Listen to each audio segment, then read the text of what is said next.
Los fenómenos atmosféricos o meteorológicos. Como estudiaron, la troposfera es la capa de la atmósfera en la cual ocurren los meteoros, que son los fenómenos cotidianos que las personas conocemos, como los vientos, las precipitaciones. Vean cómo se producen cada uno de ellos. Fenómenos aéreos. Las diferentes presiones que hay en zonas vecinas sobre la superficie terrestre hacen que el aire de la atmósfera se mueva. Este desplazamiento, conocido como viento, ocurre desde las zonas de mayor presión atmosférica hacia las zonas con menor presión atmosférica. Los vientos pueden ser de menor o mayor intensidad, y los más fuertes pueden provocar grandes daños. Fenómenos acuosos. El agua que hay en la Tierra puede cambiar de estado. Por ejemplo, por evaporación puede pasar de estado líquido a gaseoso. El vapor de agua es menos denso que el agua líquida, y por esta razón asciende a la troposfera y forma las nubes. En la medida en que el vapor asciende, también se enfría y vuelve a pasar al estado líquido.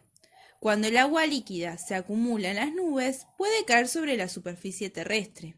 Así se producen las precipitaciones, en particular si la temperatura es inferior a 0 grados centígrados. El agua líquida se congela y se forman cristales. De acuerdo con el tamaño, la forma y la altura de la troposfera donde se forman, las nubes reciben distintos nombres. Cuando las gotas de agua que forman las nubes aumentan de tamaño, pueden caer o precipitar en forma de lluvia, nieve o granizo. Los copos de nieve están compuestos por gotas de lluvia, burbujas de aire y cristales de hielo, mientras que el granizo se forma cuando una nube se enfría muy rápidamente. Fenómenos luminosos.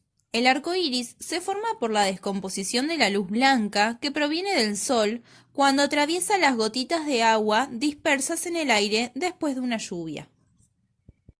Fenómenos mixtos. Los huracanes son fenómenos aéreos y acuosos que se originan por diferencias bruscas de presión en las regiones de temperaturas elevadas. Esto da lugar a tormentas de lluvia y viento que giran de forma arremolinada. Antes de salir de casa, nos fijamos cómo está el tiempo. Si hace frío, nos ponemos un abrigo y si llueve, agarramos un paraguas. El tiempo atmosférico es el estado de la atmósfera en un momento y lugar determinado. Los meteorólogos no solo se encargan de analizarlo, sino que también realizan el pronóstico que anticipa estos cambios que pueden producirse. Por eso, ahora vamos a ver de qué trata el trabajo del meteorólogo.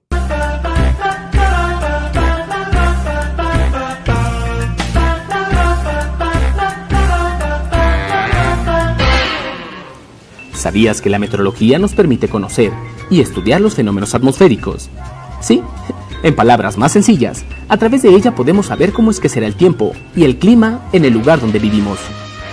Esta ciencia es más útil y necesaria en tus actividades diarias de lo que pensarías. Y es que gracias a los observadores meteorológicos, actores principales en esta travesía, podemos saber datos sobre la temperatura del aire, la velocidad y dirección del viento, la altura de las nubes y la cantidad de lluvia. Claro que para obtener datos precisos es necesario usar herramientas. No, herramientas mejor conocidas como instrumentos de medición meteorológica. Entre los instrumentos más importantes se encuentran el anemómetro. Este mide la velocidad del viento y según el tipo, también la dirección. El barómetro de mercurio se utiliza para medir la presión atmosférica. Pero aún hay más.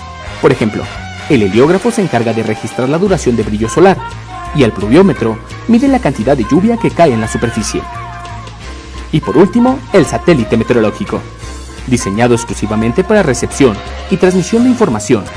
Los datos que proporciona son en su mayoría en tiempo real, especialmente imágenes. Gracias a esta información, es posible pronosticar dónde va a llover, si hará calor o frío, o qué tal estarán los vientos, entre otras cosas, sin perder de vista que si estamos atentos a esta información, lograremos incluso evitar pérdidas económicas, accidentes y por supuesto enfermedades. El clima. Muchas veces sucede que durante un mismo día el cielo está despejado, luego se nubla y llueve. Estas variaciones que ocurren en un tiempo corto son propias del tiempo atmosférico. En el lenguaje cotidiano utilizamos la palabra clima para referirnos al tiempo meteorológico y a los meteoros, aunque no es la palabra correcta.